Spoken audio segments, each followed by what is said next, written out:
Sir आप 7 की अगली खबर पर जा रहे हैं, फिर मैं आपके पास आऊंगा। ईरान से बड़ी खबर है। ईरान के जास्क में धमाके की खबरें हैं। जास्क काउंटी गवर्नर कार्यालय ने यह जानकारी दी है। धमाके के बाद इलाके में अफरा तफरी मच गई, हलचल का माहौल है। धमाके की वजह फिलहाल साफ नहीं हो पाई। घटना को लेकर जानकारी जुटाई जा रही है। धमाके की वजह से किसी की जान गई है या नहीं, जान माल का नुकसान हुआ है नहीं, इसे लेकर अपडेट नहीं मिल पाया। लेकिन बड़ी खबर है, ईरान का जास्क जो इलाका है वहां पर एक बड़ा धमाका हुआ है और धमाके के बाद वहां पर अफरा तफरी का माहौल है। फिलहाल जो इंटेंसिटी है धमाके की बहुत ज़्यादा थी। किस तरह का धमाका था इसे लेकर जानकारी नहीं मिल पाई। धमाके की वजह क्या थी इसे लेकर जानकारी नहीं मिल पाई है। किस तरह के इसमें विस्फोटक का इस्तेमाल हुआ इसे लेकर जानकारी नहीं मिल पाई। मनन सर मेरे साथ लगातार बने हुए हैं, स्ट्रेटेजिक अफेयर्स एक्सपर्ट है, विदेशी मामलों के जानकार हैं। मनन सर, ईरान के बारे में क्या ही बात की जाए, जिस इलाके में धमाका हुआ है सर, ये कोस्टल इलाका है और यहाँ पर जो ईरानियन नेवी है सर, उनका यहाँ पर रहता है ठिकाना। ईरानियन नेवी यहाँ पर पोस्टेड है और वहीं से हॉर्मुज़ स्ट्रेट की दूरी करीब करीब 60 किलोमीटर के आसपास हॉर्मुज़ स्ट्रेट वहाँ पर है। तो ये जो धमाके हो रहे हैं सर, क्या अमेरिका भी इस वक्त टैक्टिकल पोजीशन उसकी हॉर्मुज़ स्ट्रेट में है? क्या अमेरिका की तरफ से ये कुछ किया गया है धमाका? देखिए, बिल्कुल मैं ये बात मानने को तैयार हूँ, क्योंकि युद्धरत है ईरान और अमेरिका अभी भी। जी। तो कहीं ना कहीं स्लीपिंग वॉर की बात अपन पहले भी पिछली डिबेट्स में और अपने कुछ पेपर्स में मैं कह चुका हूँ कि कभी तो ये युद्ध युद्ध युद्ध ही युद्ध है, युद्ध ही युद्ध है, ऐसी बात भी गलत है। पर फिर भी हमें ये कहना चाहिए कि कहीं ना कहीं स्लीपिंग वॉर की जो कैरेक्टरिस्टिक है वो यहाँ पर आ गई है कि दो अटैक्स अमेरिका करता है, सेंटकॉम करता है, और दो अटैक्स आईआरजीसी करता है या तेहरान का एस्टेब्लिशमेंट करता है। उसके बाद फिर ट्रंप आते हैं अपने ट्विटर हैंडल पर, अपने सोशल मीडिया हैंडल पर, और डिक्लेयर करते हैं कि बातचीत बड़ी अच्छी जा रही है। और इसी के परिप्रेक्ष्य में तेहरान डिक्लेयर करता है कि बातचीत हो ही नहीं रही है, हम तो बातचीत में इन्वॉल्व ही नहीं है। तो जास्क की जहां तक आपने बात बताई, ये जरूर हम ये कह सकते हैं कि इसमें अमेरिका का और इसराइल का, पर ज्यादातर अमेरिका का हाथ हो सकता है। पर ये तो एक छोटी सी घटना है, क्योंकि एक वर्ड होता है अंग्रेजी में, क्योंकि मैं अंग्रेजी माध्यम का विद्यार्थी रहा हूं, डिन्यूमो। डिन्यूमो का मतलब होता है कि किस प्रकार से कोई युद्ध या कोई प्रोसेस या कोई सिस्टम खत्म होता है या अपने क्लाइमैक्स पे पहुंचता है।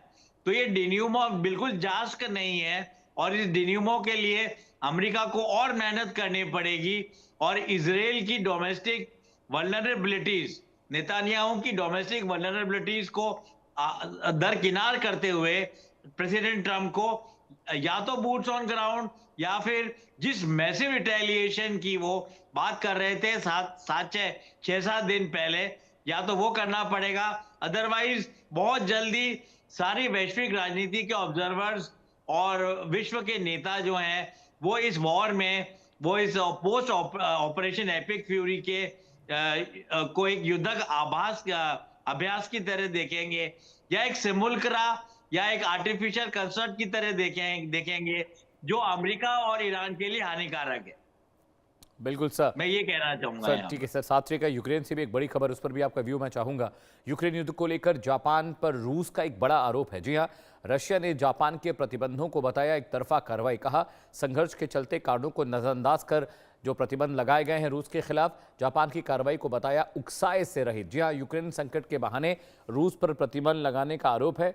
रूस जापान संबंधों में तनाव और बढ़ने के संकेत इसके बाद मिलने, बिना वजह बताए रूस पर जो प्रतिबंध लगाया, रूस ने जापान के प्रतिबंधों को बताया एक तरफा कार्रवाई। जी हाँ, जापानीज डिप्लोमेटिक कम्युनिकेशन में देखिए ये किस तरह की चीज़ें लगातार परिवर्तन होते रहते हैं। सर मनन सर, अब देखिए यूक्रेन की तरफ से जापान बोलता दिख रहा है। जापान ने कहा है कि जो सैंक्शंस लगाए हैं यूक्रेन पर रशिया ने, वो बेवजह हैं। जबकि हम पुरानी हिस्ट्री अगर देखें तो जापान और रशिया के रिश्ते बहुत ख़राब नहीं रहे, डिप्लोमेटिक कम्युनिकेशन उनके बीच हमेशा रहा है। लेकिन इस बार यूक्रेन की तरफ से जापान बोल रहा है, क्या लगता है, क्या वजह है आपको?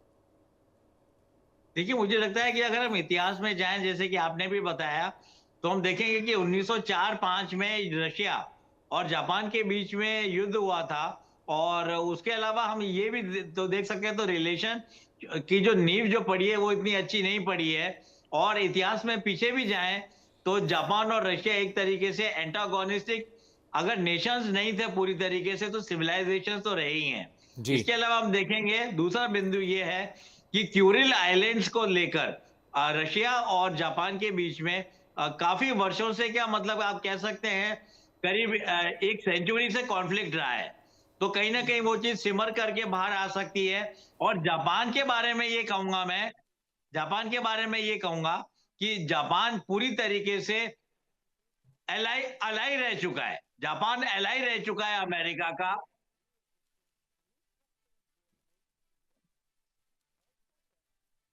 Manan sir, thank you so much for all the insight.